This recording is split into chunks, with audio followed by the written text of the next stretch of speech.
ના, આપણે ઓડિટ પૂરું કરવા સિવાય બીજો કોઈ પ્રશ્ન છે નહીં. ઓડિટ પૂરું થાય એટલે આપણે રકમ એજીએમ આપણે બોલાવીને આપી ચૂકવવાના છીએ.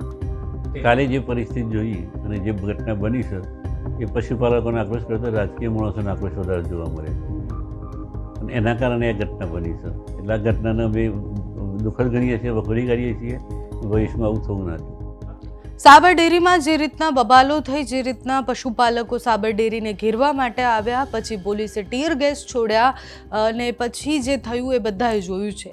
આંદોલન ધીરે ધીરે ઉગ્ર વધારે બનતું ગયું કારણ કે પશુપાલકોને પોતાના જવાબો ન મળ્યા. પશુપાલકો જે રજૂઆત સાથે ગયા હતા એમની સાથે સાબર ડેરીએ કોઈ વાતચીત ન કરી અને વાતચીત ન કરવા પછી શું થયું તો પોલીસે એમની સામે લાઠીચાર્જ કર્યો. એટલે આંદોલન વધારે ઉગ્ર બન્યું. એક વ્યક્તિનું મૃત્યુ થઈ ગયું, એક પશુપાલક નું મૃત્યુ એમાં થયું અને એના પછી બધાએ બહિષ્કાર કર્યો સાબર ડેરીનો. આસપાસના જેટલા પણ પશુપાલકો હતા એ બધાએ દૂધ વેરી દીધા રસ્તા પર અને કહી દીધું કે અમે સાબર ડેરીમાં તો દૂધ નહીં જ આપીએ. વિરોધ પ્રદર્શન અલગ અલગ રીતના કર્યા. શામળભાઈ પટેલ જે ચેરમેન છે એમની નનામી પણ નીકાળી અને બહુ જ બધી રીતના અલગ અલગ વિરોધ પ્રદર્શન થયા. ગઈકાલે ચેરમેન અને એમડી બંનેને ગાંધીનગરથી તેડું આવ્યું હતું એટલે બંનેને જવાબ આપવા માટે, સહકાર મંત્રીને મળવા માટે જે જગદીશભાઈ વિશ્વકર્મા છે એમને મળવા માટે જવાનું હતું. ગઈકાલે ચેરમેન અને એમડી એટલે શામળ પટેલ અને એમડી બંને ગયા ત્યાં અને પછી ત્યાં મિટિંગમાં શું વાતચીત થઈ હજુ ખબર નથી. પણ એના પછી તરત શામળભાઈ પટેલે એક પ્રેસ કોન્ફરન્સ યોજી.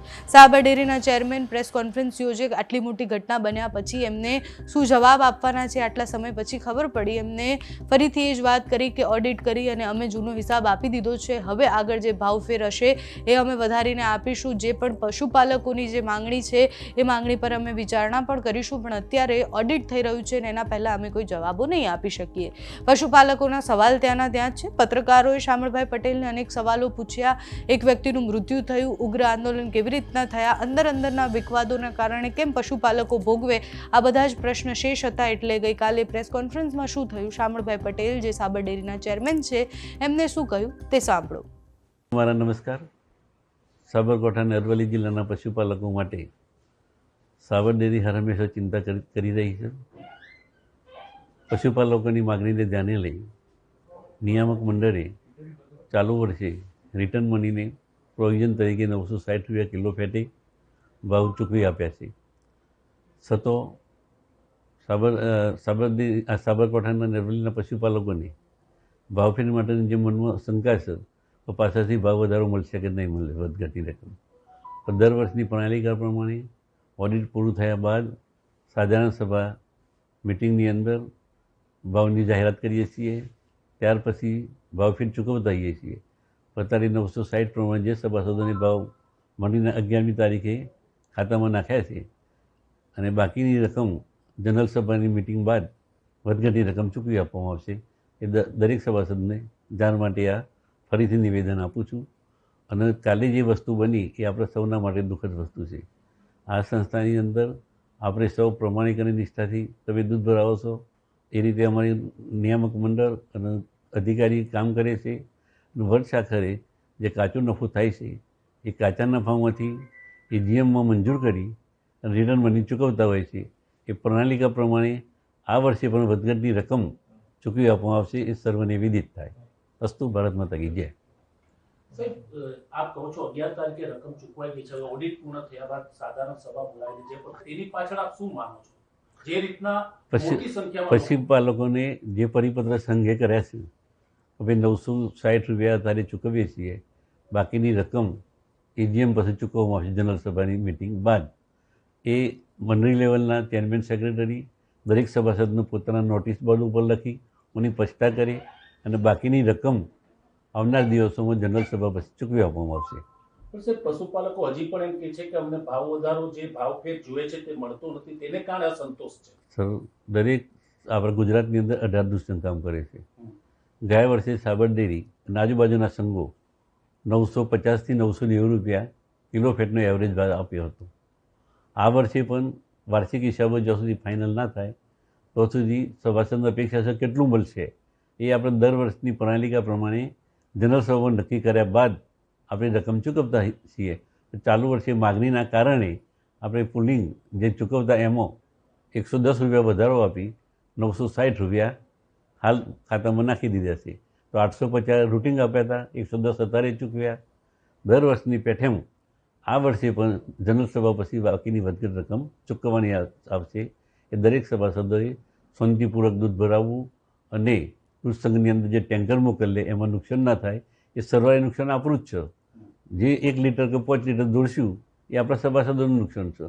તે નુકસાન ના થાય એના માટે મારી નમ્ર વિનંતી છે. સૌ સાથ અને સહકારથી જે નરેન્દ્રભાઈનું વિઝન છે એ વિઝન આપણે પૂર્ણ કરીએ. ગુજરાત સરકાર પણ આપણી સાથે છે. સરકારે પણ જલ્દી ઓડિટ પૂરા માટેની આપણને ખાતરી આપી છે. હિસાબો પૂરા થયા પછી જલ્દીથી માફીની રકમ ચૂકવી દઈશું. આજે એક વાત તે પણ છે કે ગાંધીનગરથી પણ આ બાબતની કોઈ વાતચીત આપની સાથે કરવામાં આવી છે સામળભાઈ? ના, આપણે ઓડિટ પૂરું કરવા છે બીજો કોઈ પ્રશ્ન છે નહીં. ઓડિટ પૂરું થાય એટલે આપણે રકમ એજીએમ આપણે બોલાવીને આપી ચૂકવવાના છીએ.